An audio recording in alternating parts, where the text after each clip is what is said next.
어제 오후에 헌법재판소에서 이상민 행정안전부 장관 탄핵 소추에 대한 판단이 내려졌는데 네. 결과는 기각이었습니다. 네. 이런 얘기예요. 그러니까 이태원 참사와 관련한 이상민 장관이 재난안전법을 위반한 것으로 보기 어렵다 이런 판단.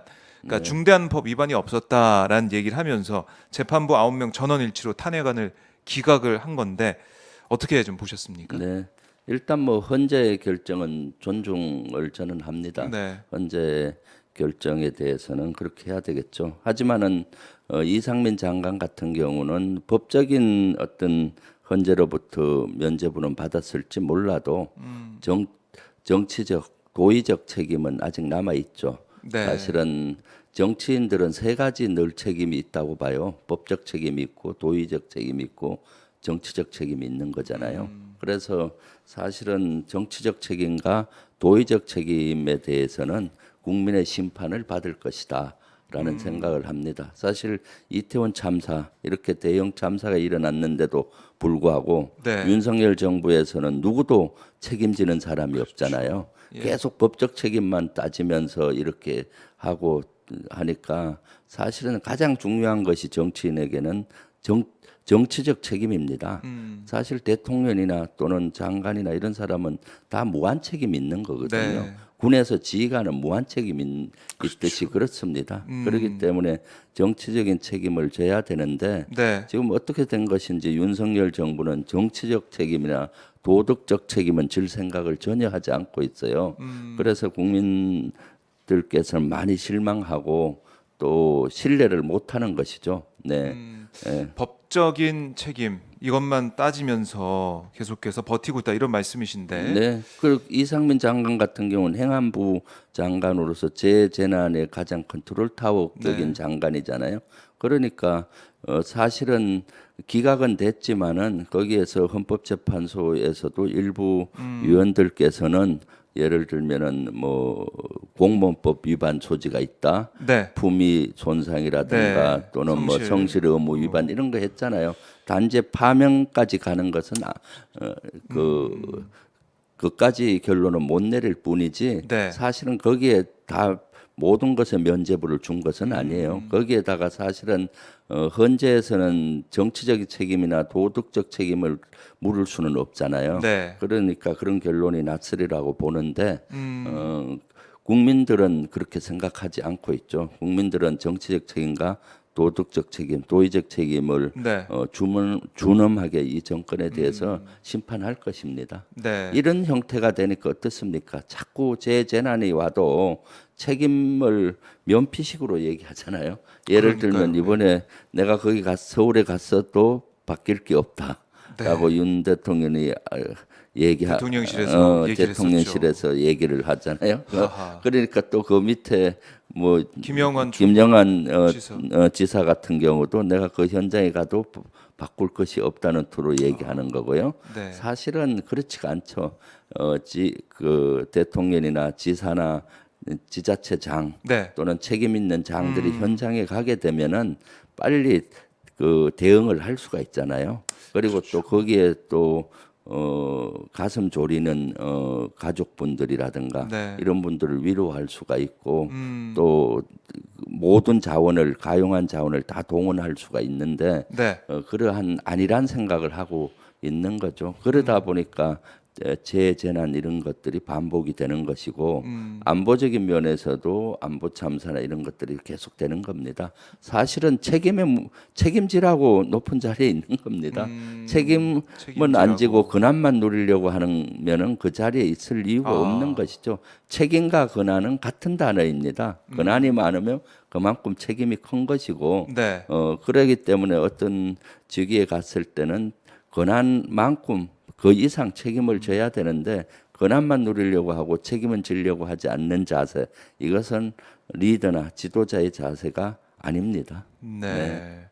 이상민 장관에 대해서 지금 뭐 국민들은 이미 탄핵을 했다.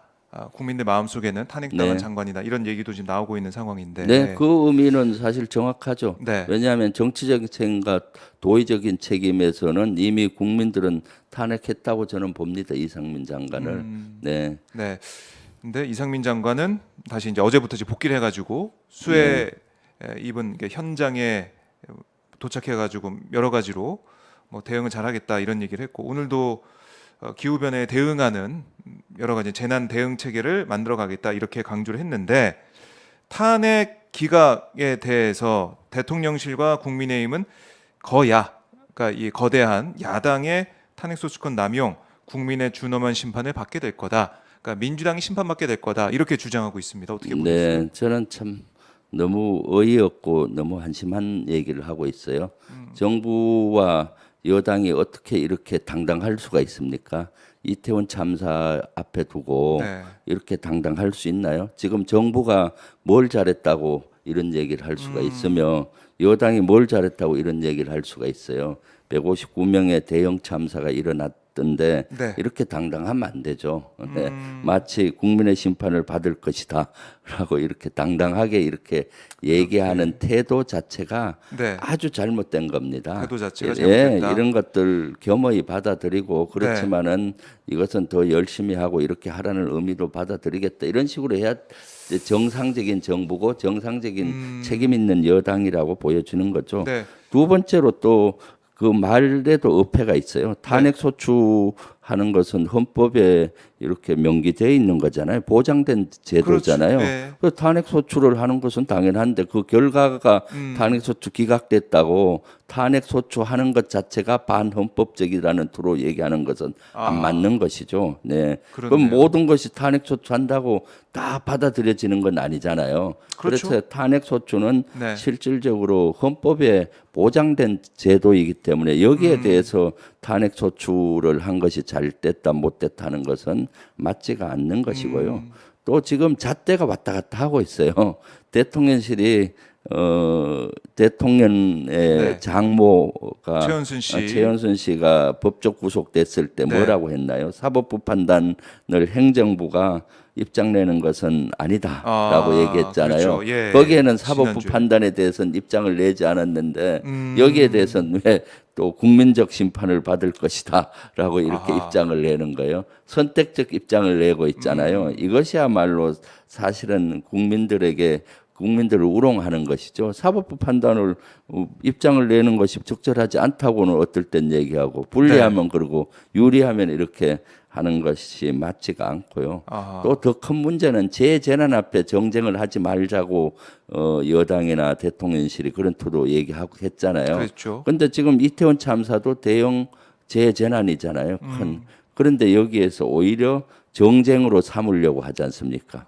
이거 탄핵 소추안 기각됐기 때문에 국민적 심판을 받을 것이다. 뭐 이렇게 이런 것들은 진짜로 잘못된 이러한 거라고 저는 봐요. 그래서 이태원 참사 이후 윤석열 대통령과 대통령실 네. 또는 여당의 이러한 태도는 그야말로 좀 위험하고 국민들을 실망시키는 이런 태도라고 보여집니다. 네. 사실은 이태원 참사에서 우리가 질문을 국민들은 하고 있잖아요. 국가가 무엇이냐? 재재난에서 국가는 무엇이고 네. 국가의 역할은 무엇이냐?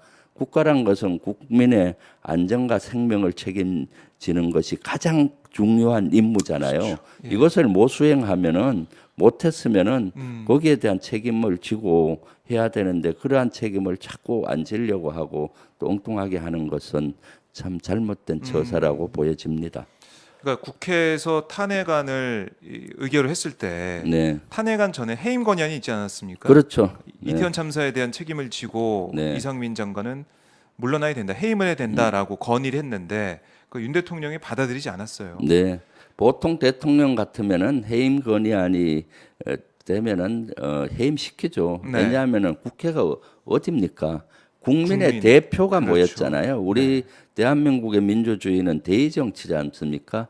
5,500만이 직접 국회 와서 정치를 못하니 대표를 뽑아서 하기 때문에 국회의 뜻은 국민의 뜻이거든요. 네. 그러니까 해임 건의안이 국회에서 발의돼서 됐으면은 해임하는 것이 당연한데 그걸 하지 않고 고집을 부리니까 결국은 탄핵까지 가게 되고 이러한 것이 된 것이죠. 그렇죠. 네. 그러니까 이 국무위원선 처음으로 네. 이게 탄핵 소추가 돼서 이제 탄핵 소추 이후에 이제 헌재 판단까지 받게 된 건데 네. 거기까지 가게 된 과정 그것도 네. 지금 우리가 봐야 된다는 거죠. 그렇죠. 그리고 이상민 장관 자체도 해임 건의안이 발의가 될 때쯤 되면은 스스로 물러나야 되겠죠. 그리고 네. 해임 건의안이 예를 들어서 대통령이 안 받아줬는데 탄핵까지 가고 있잖아요. 그럼 탄핵 소추가 되기 전에 그런 분위기가 있으면은 그만두는 것이 국가를 위해서 또 자신을 위해서도 바람직한데 네. 끝까지 집착하고 있는 것 같아요. 음. 네. 그러한 자세들이 지도자의 자세는 아닙니다.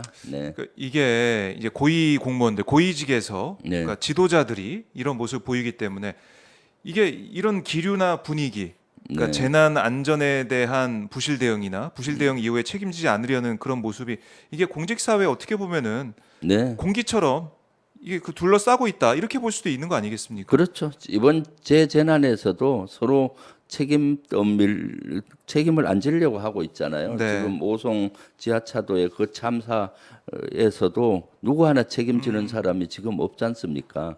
윗물이 맑아야 아랫물이 맑은데 네. 대통령 자신부터 이런 데서 책임을 지려고 안 하고 또 이런 분위기가 만연하다 보니까 재재난이 일어나도 대형 참사가 일어나도 누구 하나 책임지겠다는 지자체장도 없고 기관장도 없고 그런 네. 것이죠. 네. 결국에는 현장에 뭐 출동을 제대로 했느냐 안 네. 했느냐, 그러니까 말단 현장 대응 인력 여기에만 뭐 수사와 아니면 감찰 이런 게 집중되는 모습이에요. 네, 그렇습니다. 음, 네. 그러니까 윗선에서는 책임지지 않고 아랫선에서 밑에서만 책임을 지고 뭐 법적인 책임까지 다 지게 된 상황까지 가고 있다. 그래서 경찰 내부에서는 반발하는 기류도 있다고 하더라고요. 당연하죠. 사실은 책임은 윗사람이 지는 거고 음, 공원 부하에게 책임은 상관에게 이런 말이 군에서도 있어요. 예. 책임은 늘 지휘관이 지는 거고 공이 있으면은 부하에게 나누는데 지금은 이것을 반대로 하고 있잖아요. 네. 공은 제일 큰 지도자가 그러니까요. 책임은 부하들이 네. 네, 이렇게 대해서는 음. 공직 사회의 바람직한 문화가 아니죠. 네.